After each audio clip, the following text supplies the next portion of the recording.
Awalnya, Kiai Abdul Wahab Hasbullah sekitar tahun 1924 menggagas pendirian Jamiyah yang langsung disampaikan kepada Kiai Hasyim Asy'ari untuk meminta persetujuan. Namun, Kiai Hasyim tidak lantas setuju, karena posisi Kiai Hasyim saat itu lebih dikenal sebagai Bapak Umat Islam Indonesia. Kiai Hasyim juga menjadi tempat meminta nasihat para tokoh pergerakan nasional.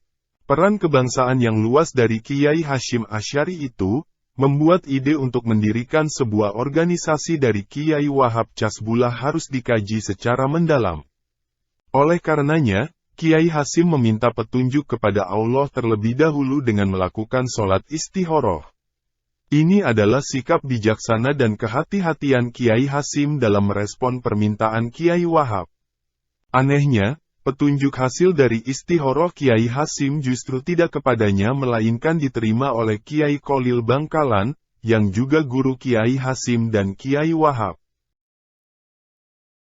Hasil dari istikharah Kiai Hasyim dikisahkan oleh Kiai As'ad Samsul Arifin, yang ketika itu masih menjadi santri Mbah Kholil dan berperan sebagai mediator antara Mbah Kholil dan Mbah Hasyim. Ada dua petunjuk yang harus saya lakukan, ungkap Kiai As'ad. Pertama, pada akhir tahun 1924 saya diminta oleh Mbah Kholil untuk mengantarkan sebuah tongkat ke Tebuireng. Penyampaian tongkat tersebut disertai seperangkat ayat Al-Quran, Surat Taha ayat 17-23 yang menceritakan mukjizat Nabi Musa alaihi salam. Kedua, pada akhir tahun 1925 saya kembali diutus Mbah Kholil untuk mengantarkan seuntai tasbih dengan bacaan Asmaul Husna, Ya Jabar, Ya Qahar, ke tempat yang sama dan ditujukan kepada orang yang sama juga, yaitu Mbah Hasyim. Kisah ini menunjukkan bahwa kelahiran NU tidak banyak bertumpu pada perangkat formal sebagaimana lazimnya pembentukan organisasi, melainkan juga berdasarkan petunjuk Allah sebagai faktor penentunya. Namun, tidak bisa dipungkiri bahwa berdirinya NU merupakan rangkaian panjang dari sejumlah perjuangan. Karena berdirinya NU merupakan respons dari berbagai problem keagamaan, peneguhan mazhab, serta alasan-alasan kebangsaan dan sosial masyarakat. Sebelumnya, Kiai Wahab pada 1914 mendirikan kelompok diskusi yang ia beri nama Tashwirul Afkar atau Kawah Candra di Muka Pemikiran, ada juga yang menyebutnya Nahdlatul Fikr atau Kebangkitan Pemikiran. Kemudian beliau beserta para kiai pesantren juga mendirikan organisasi pergerakan Nahdlatul Wathon atau Kebangkitan Tanah Air pada 1916 serta Nahdlatul Tujar atau Kebangkitan Saudagar pada 1918. Kemudian ketika terjadi problem keagamaan global yang dihadapi para ulama pesantren ialah ketika dinasti Saud di Arab Saudi ingin membongkar makam Nabi Muhammad. Karena menjadi tujuan ziarah seluruh muslim di dunia yang dianggap bid'ah. Muncullah embrio lahirnya Nahdlatul Ulama yang dikenal dengan Komite Hijaz. Selain itu, Raja Saud juga ingin menerapkan kebijakan untuk menolak praktik bermazhab di wilayah kekuasaannya. Karena ia hanya ingin menerapkan Wahabi sebagai mazhab resmi kerajaan. Rencana kebijakan tersebut lantas dibawa ke Muktamar Dunia Islam, Muktamar Alam Islami, di Makkah. Mengetahui itu, Kiai Wahab Hasbullah merespon cepat, mendesak Raja Ibnu Saud untuk melindungi kebebasan bermazhab. Juga meminta agar tidak membongkar makam Nabi Muhammad, melalui risalah yang dibawa oleh utusan resmi Komite Hijaz pada Januari tahun 1926. Kemudian terjadilah pertemuan para ulama yang dipimpin Kiai Hasyim Asy'ari di Kertopaten, Surabaya.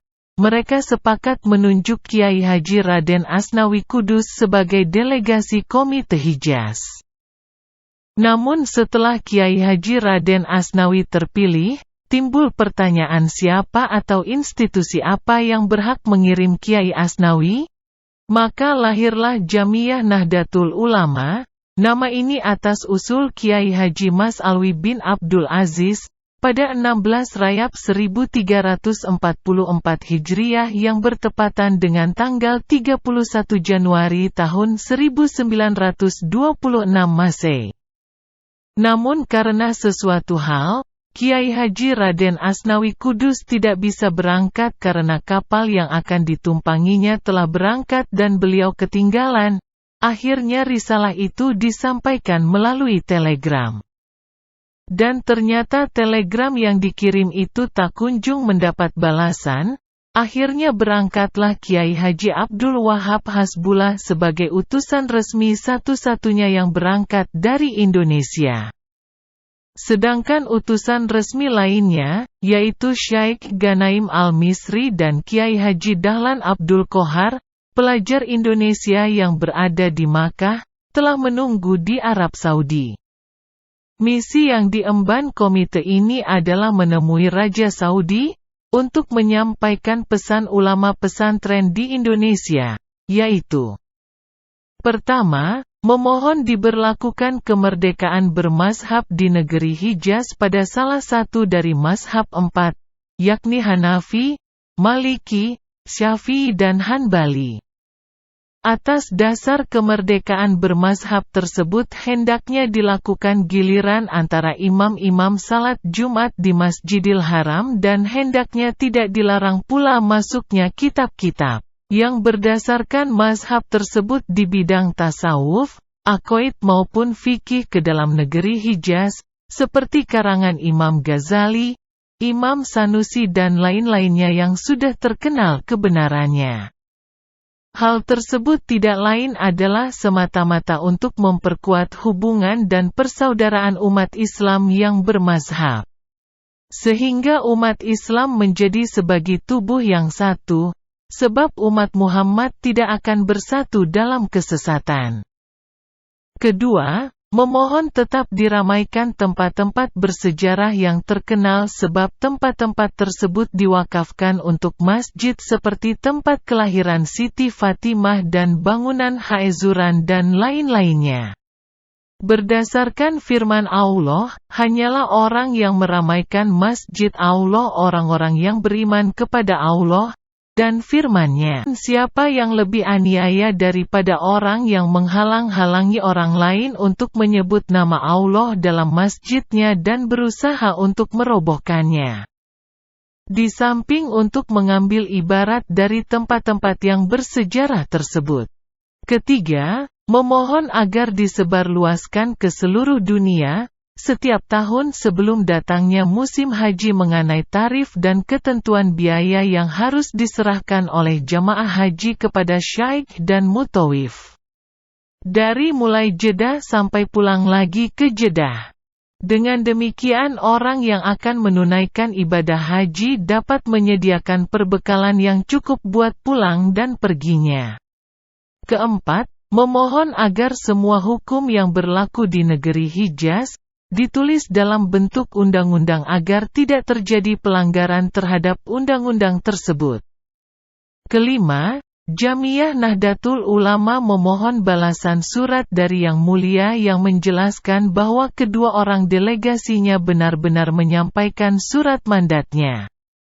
Dan permohonan-permohonan Nahdlatul Ulama kepada Yang Mulia dan hendaknya surat balasan tersebut diserahkan kepada kedua delegasi tersebut. Demikianlah sejarah singkat terbentuknya perkumpulan Nahdlatul Ulama dan misi dari Komite Hijaz menemui Raja Saud.